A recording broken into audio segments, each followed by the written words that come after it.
Episode 2 मजबूरी में हुई शादी, लेकिन धीरे धीरे प्यार हो गया। अस्पताल के कमरे में समीर अंकल की आखिरी बात सुनकर काव्या और आरव दोनों कुछ पल के लिए बिल्कुल शांत रह गए। जिस पर तुम दोनों आज भी भरोसा करते हो। समीर की आवाज़ धीरे धीरे कमजोर पड़ गई थी। काव्या उनके पास खड़ी थी। अंकल, आप किसकी बात कर रहे हैं? प्लीज बताइए। समीर ने आंखें खोलने की कोशिश की, लेकिन उनकी हालत ऐसी थी कि वह ज्यादा बोल नहीं पा रहे थे। आरव ने डॉक्टर को बुलाया। डॉक्टर ने दोनों को कमरे से बाहर जाने के लिए कहा। मरीज को आराम की जरूरत है, अभी उनसे ज्यादा सवाल मत कीजिए। काव्या बाहर आ गई, लेकिन उसके चेहरे पर चिंता साफ थी। आरव, हमें पता लगाना होगा कि अंकल किसकी बात कर रहे थे। आरव ने गंभीर आवाज में कहा। हाँ, लेकिन जल्दबाजी में किसी पर शक करना ठीक नहीं होगा। काव्या ने उसकी तरफ देखा। तुम्हें किसी पर शक है? आरव कुछ सेकंड चुप रहा। है? कौन? अभी नहीं बता सकता। काव्या नाराज हो गई। आरव, यह मेरे परिवार की बात है, मुझे जानने का पूरा अधिकार है। आरव ने उसकी आंखों में देखा। और इसी वजह से मैं तुम्हें किसी गलत इंसान पर भरोसा करने से बचाना चाहता हूँ। काव्या कुछ नहीं बोली। उसके मन में पहली बार आरव के लिए भरोसे की एक छोटी सी जगह बनी। शाम को दोनों घर लौटे। घर में सब सामान्य था, लेकिन काव्या को अब हर चेहरा अलग लग रहा था। उसे लग रहा था कि शायद उसके आसपास कोई ऐसा व्यक्ति है जो वर्षों से एक सच छिपा रहा है। डाइनिंग टेबल पर आरव की मां ने पूछा, अस्पताल क्यों गए थे? आरव ने जवाब दिया, एक पुराने परिचित से मिलने। काव्या चुप रही। तभी आरव की चाची ने कहा, सुना है समीर अस्पताल में है। काव्या ने तुरंत उनकी तरफ देखा। आपको कैसे पता? चाची एक पल के लिए रुक गईं। अरे, रिश्तेदारों से पता चला। आरव ने उनकी तरफ ध्यान से देखा, लेकिन उसने कुछ नहीं कहा। रात को कमरे में पहुंचने के बाद काव्या ने पूछा, तुमने देखा क्या? चाची को समीर अंकल के बारे में पहले से पता था। आरव ने सिर हिलाया। हाँ। क्या तुम्हें लगता है? आरव ने उसे रोक दिया। सिर्फ शक के आधार पर किसी को दोषी नहीं ठहराएंगे। काव्या ने धीरे से कहा। ठीक है। आरव ने पहली बार महसूस किया कि काव्या उसकी बात पर भरोसा कर रही थी। अगली सुबह काव्या की तबीयत थोड़ी खराब लग रही थी। आरव ने उसे नाश्ता करते हुए देखा। तुम ठीक हो? हाँ। झूठ। काव्या ने हैरानी से उसकी तरफ देखा। तुम्हें कैसे पता? तुम आज चाय भी नहीं पी रही हो। काव्या हल्का सा मुस्कुराई। तुम्हें मेरी चाय तक याद रहती है, आरव ने सहजता से कहा। अब तुम मेरी जिम्मेदारी हो। काव्या कुछ पल उसे देखती रही। उसके चेहरे पर हल्की मुस्कान आ गई। जिम्मेदारी? आरव ने बात बदलते हुए कहा। डॉक्टर को दिखा लेते हैं, इतनी भी तबीयत खराब नहीं है। फिर भी काव्या ने पहली बार उसकी बात बिना बहस किए मान ली। दोपहर में आरव ऑफिस चला गया। काव्या घर में अकेली थी। वो अपनी अलमारी साफ कर रही थी, तभी उसे एक पुराना लिफाफा मिला। लिफाफे पर उसके पिता की लिखावट थी। उसने उसे खोलने की कोशिश की। अंदर एक छोटी सी चाबी थी, साथ में एक कागज था। उस पर सिर्फ इतना लिखा था, अगर कभी 15 अगस्त का सच जानना हो तो लॉकर नंबर 27 खोलना। काव्या का दिल तेज धड़कने लगा। उसने तुरंत आरव को फोन किया। आरव? हाँ, बोलो। मुझे पापा की अलमारी से एक चाबी मिली है। किसकी? उस पर लॉकर नंबर 27 लिखा है। फोन के दूसरी तरफ कुछ सेकंड खामोशी रही। फिर आरव ने कहा, उसे संभाल कर रखो, किसी को मत बताना, लेकिन मैं शाम को आता हूँ। फिर दोनों साथ चलेंगे। काव्या ने कहा। ठीक है। फोन कट गया, लेकिन काव्या को यह नहीं पता था कि कोई उनकी बातचीत सुन चुका था। शाम को आरव घर पहुंचा। वह सीधे काव्या के कमरे में आया। चाबी कहाँ है? काव्या ने उसे दिखाया। आरव ने चाबी को ध्यान से देखा। ये पुरानी बैंक लॉकर की चाबी लग रही है, तो हमें बैंक जाना होगा। हाँ। दोनों घर से निकलने वाले ही थे कि आरव की मां ने उन्हें रोक लिया। कहाँ जा रहे हो? आरव ने कहा। एक जरूरी काम है। मां ने काव्या की तरफ देखा।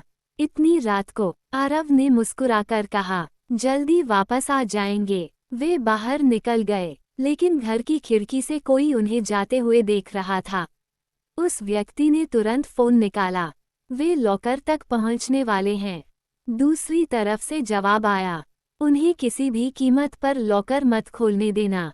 कुछ देर बाद आरव और काव्या बैंक पहुंचे। लॉकर रूम में पहुंचकर आरव ने चाबी लगाई। क्लिक, लॉकर खुल गया। अंदर एक पुराना बॉक्स रखा था। काव्या ने कांपते हाथों से उसे उठाया। बॉक्स में कई तस्वीरें, कुछ दस्तावेज और एक पुरानी डायरी थी। काव्या ने डायरी उठाई। पहले पन्ने पर लिखा था 15 अगस्त की वह रात जिसने सब कुछ बदल दिया। आरव ने उसकी तरफ देखा। इसे घर जाकर पढ़ेंगे। काव्या ने सिर हिलाया। तभी बाहर से जोरदार आवाज आई। बैंक का दरवाजा बंद हो गया। काव्या घबरा गई। आरव तुरंत बाहर की तरफ गया। दरवाजा अंदर से लॉक था। उसने हैंडल खींचा। दरवाजा नहीं खुला। काव्या ने बॉक्स को अपने सीने से लगा लिया। हम यहाँ फंस गए हैं। आरव ने शांत रहने को कहा। डरो मत, मैं हूँ। काव्या ने उसकी तरफ देखा। उस पल उसे पहली बार महसूस हुआ कि आरव के साथ होने पर उसे डर थोड़ा कम लगता है। कुछ मिनट बाद आरव ने आपातकालीन रास्ता खोज लिया। दोनों बाहर निकलने में सफल हुए, लेकिन बाहर पहुंचते ही काव्या ने देखा बैंक के सामने एक काली कार खड़ी थी। वही कार जो उन्होंने पुराने ऑफिस के बाहर देखी थी। आरव ने कार की तरफ देखा। कार तुरंत वहां से निकल गई। उसने नंबर नोट कर लिया। फिर काव्या की तरफ मुड़कर कहा, अब ये सिर्फ हमारे परिवार का राज नहीं रहा। काव्या ने पूछा, तो? आरव ने गंभीर होकर कहा, अब कोई हमें रोकने की कोशिश कर रहा है। काव्या ने डायरी को कसकर पकड़ लिया। दोनों को पता था 15 अगस्त की रात का सच अब उनके हाथ में था, लेकिन डायरी का पहला पन्ना पलटते ही उन्हें ऐसा नाम दिखाई देने वाला था जिसे देखकर उनकी पूरी दुनिया हिल जाने वाली थी। बैंक से बाहर निकलने के बाद आरव और काव्या सीधे घर नहीं गए। दोनों कुछ देर कार में बैठे रहे। काव्या की नज़र लगातार उस पुरानी डायरी पर थी जो उसके हाथों में थी। आरव, हाँ, क्या हमें इसे अभी पढ़ना चाहिए? आरव ने कुछ पल सोचा। हाँ, लेकिन ऐसी जगह जहाँ कोई हमें परेशान न करे। दोनों शहर के एक शांत कैफे में चले गए। वहाँ एक कोने की मेज पर बैठकर आरव ने डायरी खोली। पहले पन्ने पर वही तारीख थी, 15 अगस्त। उसके नीचे कुछ पंक्तियाँ लिखी थीं। आज जो हुआ उसे मैं अपनी जिंदगी में कभी नहीं भूल पाऊंगा। अगर मेरे साथ कुछ हो जाए तो सच्चाई काव्या और आरव तक जरूर पहुंचनी चाहिए। काव्या की आंखें फैल गईं। हम दोनों के नाम इसमें क्यों हैं? आरव ने जवाब नहीं दिया। उसने अगला पन्ना पलटा, लेकिन कई पन्ने फाड़े हुए थे। किसी ने डायरी के बीच के पन्ने निकाल दिए हैं, काव्या ने कहा। आरव ने डायरी को ध्यान से देखा। मतलब किसी को पता था कि यह डायरी कभी हमारे हाथ लग सकती है। तभी काव्या को आखिरी पन्ने पर एक छोटी सी मुहर दिखाई दी। ये देखो, आरव ने ध्यान से देखा। वो उसके पिता की कंपनी की पुरानी मुहर थी। आरव कुछ पल के लिए बिल्कुल शांत हो गया। इसका मतलब, क्या ये डायरी मेरे परिवार के पास भी रही होगी? काव्या ने कहा, तो फिर तुम्हारे पिता को सब पता हो सकता है। आरव ने सिर हिलाया। शायद। घर लौटने पर आरव सीधे अपने पिता के कमरे में गया। पापा, मुझे आपसे कुछ पूछना है। पूछो। आरव ने डायरी उनके सामने रख दी। उनका चेहरा देखते ही आरव समझ गया कि उन्होंने इसे पहचान लिया है। ये तुम्हें कहाँ मिली? लॉकर नंबर 27 में। कमरे में अचानक खामोशी छा गई। आरव ने पूछा, आप इसे पहचानते हैं? पिता ने डायरी को हाथ में लिया। उनकी आंखों में पुरानी यादों का दर्द साफ दिखाई दे रहा था। हाँ, तो आपने मुझे कभी इसके बारे में क्यों नहीं बताया? उन्होंने धीमे स्वर में कहा, क्योंकि मैं चाहता था कि तुम उस अतीत से दूर रहो, लेकिन अब वह अतीत मेरी जिंदगी में वापस आ चुका है। पिता ने उसकी तरफ देखा। आरव, इस मामले में जितना कम जानोगे उतने सुरक्षित रहोगे। आरव ने गुस्से में कहा, मेरी पत्नी भी इसमें शामिल है। अगर खतरा है तो उसे भी है। काव्या दरवाजे के पास खड़ी यह सब सुन रही थी। आरव के पिता ने पहली बार उसकी तरफ देखा। काव्या, मुझे माफ करना। काव्या की आंखों में आंसू आ गए। मेरे पापा ने क्या किया था? उन्होंने सिर झुका लिया। तुम्हारे पिता ने कुछ नहीं किया था। काव्या जैसे पत्थर की मूर्ति बन गई। तो फिर इतने सालों से उन्हें दोषी क्यों माना गया? आरव के पिता ने कहा। क्योंकि असली सच्चाई सामने आने से पहले ही किसी ने सारे सबूत बदल दिए थे। किसने? उन्होंने जवाब देने के लिए होंठ खोले ही थे कि अचानक कमरे की बिजली चली गई। अंधेरा छा गया। कुछ सेकंड बाद बाहर कांच टूटने की आवाज आई। आरव तुरंत काव्या के सामने आ गया। यहीं रहो। वो खिड़की की तरफ गया। बाहर सड़क पर कोई दिखाई नहीं दे रहा था, लेकिन कमरे की मेज से डायरी गायब थी। आरव वापस मुड़ा। डायरी कहाँ है? काव्या ने हैरानी से कहा। वह तो यहीं थी। आरव के पिता ने तुरंत कहा। किसी ने उसे चुरा लिया। कुछ देर बाद पुलिस को बुलाया गया, लेकिन कोई ठोस सुराग नहीं मिला। आरव बहुत परेशान था। काव्या उसके पास आई। तुम ठीक हो? आरव ने कहा। डायरी चली गई, लेकिन एक बात हमारे पास है। क्या? उसका आखिरी पन्ना? काव्या ने तुरंत पूछा। तुमने उसका फोटो लिया था? आरव ने फोन दिखाया। उसने डायरी के आखिरी पन्ने की तस्वीर पहले ही ले ली थी। उस पन्ने पर एक नाम आधा दिखाई दे रहा था। विक। काव्या ने कहा। विक्रम। आरव ने सिर हिलाया। हो सकता है। तभी उसके फोन पर एक अनजान नंबर से संदेश आया। जिस नाम को तुम खोज रहे हो, वह तुम्हारे बहुत करीब है। आरव ने स्क्रीन काव्या को दिखाई। दोनों एक दूसरे को देखने लगे। काव्या ने धीमे से पूछा, क्या इसका मतलब हमारे आसपास का कोई व्यक्ति? आरव ने उसकी बात पूरी की। हाँ। कुछ पल दोनों चुप रहे। फिर काव्या ने अपना हाथ आगे बढ़ाया। जो भी हो, हम दोनों मिलकर पता लगाएंगे। आरव ने उसका हाथ थाम लिया। वादा। ये पहली बार था जब उनका रिश्ता सिर्फ एक मजबूरी नहीं रहा था। अब दोनों एक दूसरे पर भरोसा करने लगे थे, लेकिन उन्हें नहीं पता था कि उसी समय उनके घर में बैठा एक व्यक्ति उनकी सारी बातें सुन रहा था। और उसके फोन पर सिर्फ एक संदेश आया। उन्हें शक हो गया है। अब अगला कदम उठाना पड़ेगा। रात के करीब 11 बज चुके थे। घर में लगभग सभी लोग सो चुके थे, लेकिन आरव और काव्या के कमरे की लाइट अभी भी जल रही थी। काव्या खिड़की के पास खड़ी थी। उसके हाथ में वही फोटो थी जो उन्होंने पुराने ऑफिस से बरामद की थी। विक्रम, उसने धीरे से कहा। आरव ने पूछा, तुम इस नाम के किसी व्यक्ति को जानती हो? काव्या ने कुछ देर सोचा। मेरे पापा के पुराने बिजनेस में एक विक्रम अंकल काम करते थे, लेकिन मुझे नहीं पता कि उनका पूरा नाम क्या था। आरव तुरंत उसके पास आया। तुमने उन्हें कब देखा था? बहुत साल पहले, शायद उसी समय जब मैं छोटी थी। क्या तुम्हारे पापा उनसे बहुत करीब थे? काव्या ने सिर हिलाया। हाँ, लेकिन बाद में अचानक वो हमारे घर आना बंद हो गए। आरव कुछ देर सोचता रहा। तो हो सकता है वही आदमी। काव्या ने उसे रोक दिया। लेकिन हमारे पास कोई सबूत नहीं है। सही कहा। आरव ने फोन उठाया। मैं उनके बारे में पता करवाता हूँ। अगली सुबह आरव को एक पुराने कर्मचारी का फोन आया। सर, विक्रम का पूरा नाम विक्रम सूद है। आरव ने पूछा, वो अभी कहाँ है? पिछले कई सालों से शहर से बाहर है, लेकिन कुछ महीने पहले वह वापस आया था।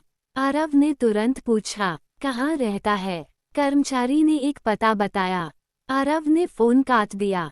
काव्या सामने खड़ी थी। मिल गया? हाँ, चलो अभी। हाँ। आरव मुस्कुराया। तुम हमेशा इतनी जल्दी में रहती हो, काव्या ने कहा। जब बात मेरे पापा की हो तो हाँ। दोनों कार में बैठकर निकल पड़े।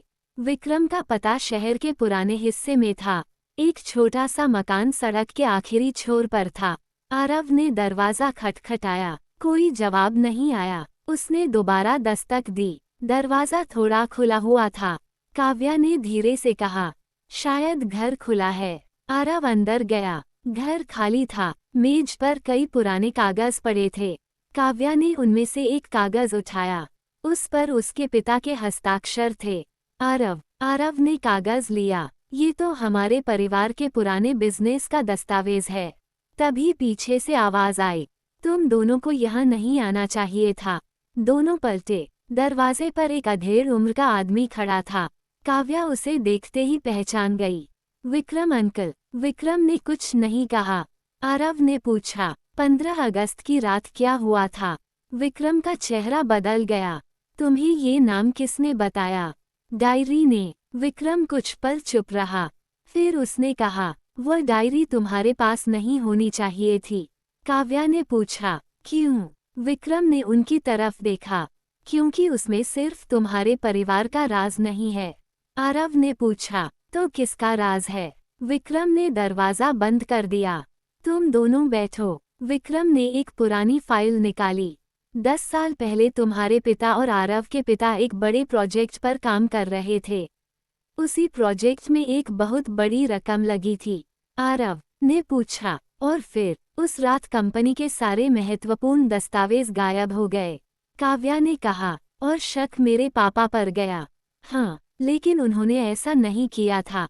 विक्रम ने सिर झुका लिया। नहीं। आरव ने पूछा, फिर असली दोषी कौन था? विक्रम ने सीधे जवाब नहीं दिया। जिसने दस्तावेज चुराए, उसने सिर्फ पैसे नहीं चुराए थे, उसने दोनों परिवारों के बीच भरोसा भी खत्म कर दिया। काव्या ने पूछा, आप जानते हैं वह कौन था? विक्रम ने उनकी तरफ देखा। हाँ। आरव तुरंत आगे बढ़ा। कौन? विक्रम ने कहा, तुम दोनों उसे बहुत अच्छी तरह जानते हो। काव्या का दिल तेज धड़कने लगा। नाम बताइए। विक्रम कुछ कहने ही वाला था कि अचानक बाहर किसी चीज के गिरने की आवाज आई। विक्रम ने खिड़की की तरफ देखा। उसका चेहरा सफेद पड़ गया। वह यहाँ आ गया। आरव ने पूछा, कौन? विक्रम ने जवाब नहीं दिया। उसने एक छोटा लिफाफा काव्या के हाथ में पकड़ा। इसे अपने पास रखना। आरव ने पूछा, इसमें क्या है? विक्रम ने सिर्फ इतना कहा, तुम्हारी शादी की असली वजह। काव्या ने हैरानी से लिफाफे को देखा। क्या? लेकिन इससे पहले कि वह कुछ और पूछती, विक्रम ने उन्हें पीछे के दरवाजे से बाहर जाने को कहा। अभी जाओ। आरव और काव्या बाहर निकल गए। कुछ ही सेकंड बाद उन्हें अंदर से आवाज सुनाई दी। आरव वापस जाने लगा, लेकिन काव्या ने उसका हाथ पकड़ लिया। नहीं, विक्रम अंकल अंदर हैं। उन्होंने हमें जाने के लिए कहा था।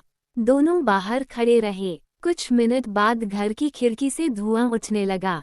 आरव ने तुरंत मदद के लिए फोन किया। कुछ देर बाद दोनों कार में बैठे थे। काव्या के हाथ में वही लिफाफा था। उसने उसे खोलने की कोशिश की, लेकिन आरव ने कहा, रुको। क्यों? पहले घर पहुंचते हैं। काव्या ने पूछा, तुम्हें लगता है इसमें हमारी शादी के बारे में कुछ है? आरव ने उसकी तरफ देखा। अब मुझे यही सबसे ज्यादा डर लग रहा है। घर पहुंचकर दोनों कमरे में गए। काव्या ने लिफाफा खोला। अंदर एक पुरानी तस्वीर थी। तस्वीर में उनके माता पिता एक साथ खड़े थे और उनके पीछे एक बोर्ड लगा था, 15 अगस्त की पारिवारिक समझौता। तस्वीर के पीछे एक संदेश लिखा था, आरव और काव्या की शादी आज से 10 साल पहले तय की गई थी।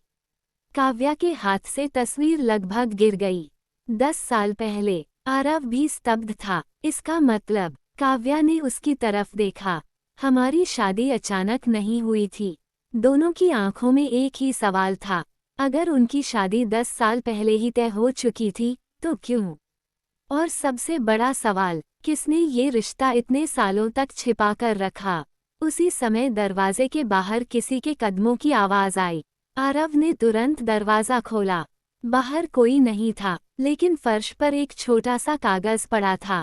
उस पर सिर्फ 4 शब्द लिखे थे, अब सच शुरू होगा। काव्या के हाथ में वह तस्वीर अब भी कांप रही थी। आरव और काव्या की शादी आज से 10 साल पहले तय की गई थी। वह बार बार उस लाइन को पढ़ रही थी।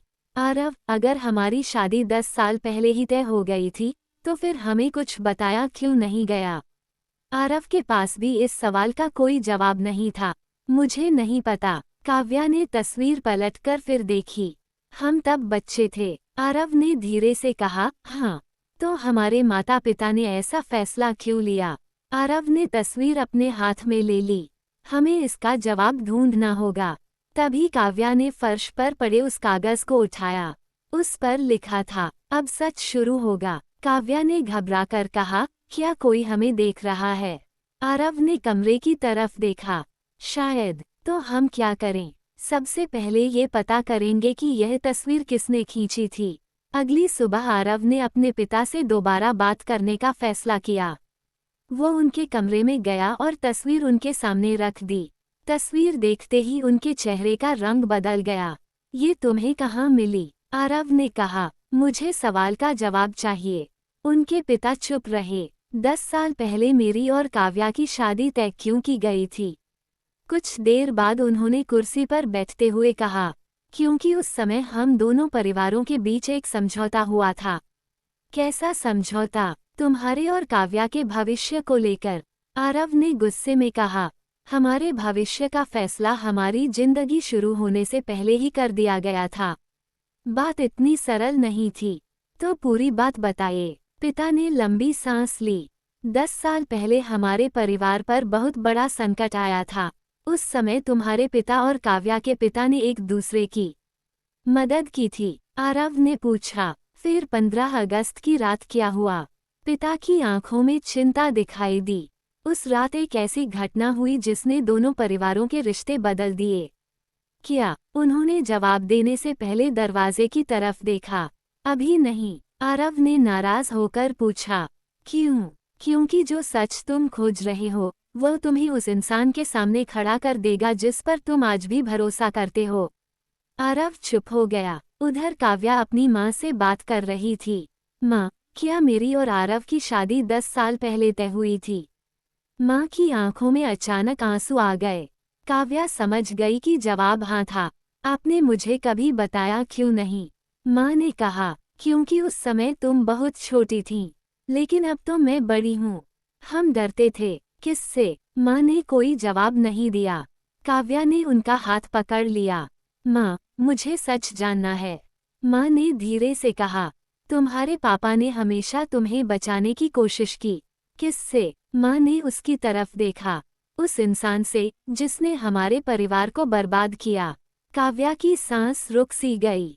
कौन था वह? माँ ने जवाब देने से पहले ही सिरदर्द का बहाना किया और कमरे से चली गईं। काव्या अकेली रह गई। अब उसे यकीन हो चुका था। उसके परिवार के बड़े लोग एक ही सच छिपा रहे थे। शाम को आरव और काव्या फिर मिले। आरव ने कहा, मेरे पिता ने भी कुछ नहीं बताया। काव्या ने कहा, मेरी माँ ने भी नहीं। दोनों कुछ देर शांत बैठे रहे। फिर काव्या ने कहा, हम अपने माता पिता से जवाब मांगते रहेंगे तो शायद कभी पूरा सच नहीं मिलेगा। आरव ने पूछा, फिर? हमें खुद पता लगाना होगा। आरव मुस्कुराया, तुम्हें पता है, तुम बहुत जिद्दी हो। काव्या ने भी मुस्कुराकर कहा, और तुम बहुत ज्यादा चुप रहते हो। शायद इसी वजह से हमारी टीम अच्छी है। काव्या हंस पड़ी। ये छोटी सी हंसी आरव को कुछ पल के लिए सब परेशानियां भुला गई। उसे महसूस हुआ कि काव्या अब सिर्फ उसकी मजबूरी से बनी पत्नी नहीं रही थी, वो उसकी साथी बन रही थी। दोनों ने पुराने रिकॉर्ड खंगालने शुरू किए। कई घंटों की तलाश के बाद उन्हें एक पुरानी फाइल मिली। फाइल में 15 अगस्त की रात से संबंधित कुछ दस्तावेज थे। एक पन्ने पर 3 नाम लिखे थे, काव्या के पिता, आरव के पिता, विक्रम सूद, लेकिन चौथा नाम पूरी तरह काले रंग से मिटाया गया था। काव्या ने पूछा, किसी ने चौथा नाम मिटाया है? आरव ने कहा, हाँ। क्यों? क्योंकि शायद वही सबसे जरूरी नाम है। आरव ने कागज को रोशनी के सामने किया। कुछ अक्षर अभी भी हल्के दिखाई दे रहे थे। रा, काव्या ने कहा, नाम रा से शुरू होता है। आरव ने कुछ नाम सोचे। अचानक उसका चेहरा गंभीर हो गया। नहीं, क्या हुआ? मुझे एक नाम याद आ रहा है। कौन? आरव ने धीरे से कहा, राघव। काव्या ने पूछा, कौन राघव? आरव ने उसकी तरफ देखा। मेरे पिता का सबसे भरोसेमंद दोस्त। काव्या के चेहरे पर डर दिखाई देने लगा। क्या वही? आरव ने कहा, अभी हम कुछ नहीं कह सकते। तभी उसके फोन पर एक अनजान नंबर से कॉल आया। आरव ने फोन उठाया। दूसरी तरफ कुछ सेकंड खामोशी रही। फिर एक आवाज आई, तुम बहुत करीब पहुंच चुके हो। आरव ने पूछा, तुम कौन हो? आवाज ने कहा, जिसे तुम ढूंढ रहे हो वह तुम्हारे घर में है। फोन कट गया। आरव ने तुरंत काव्या की तरफ देखा। दोनों के चेहरे पर चिंता थी। तुम्हारे घर में है। अब शक किसी अजनबी पर नहीं था, शक उनके अपने घर के किसी सदस्य पर था। और अगले दिन उन्हें ऐसा सबूत मिलने वाला था जो उनके सबसे करीबी रिश्ते को भी सवालों के घेरे में खड़ा कर देगा। रात गहरी हो चुकी थी, लेकिन आरव और काव्या की आंखों से नींद गायब थी। फोन पर आई आवाज लगातार उनके दिमाग में घूम रही थी। जिसे तुम ढूंढ रहे हो वह तुम्हारे घर में है। काव्या ने धीमे से पूछा, आरव, अगर सच में वह इंसान हमारे घर में है तो? आरव ने कहा, तो हम बिना किसी पर आरोप लगाए सच का पता लगाएंगे। लेकिन कैसे? आरव कुछ देर सोचता रहा।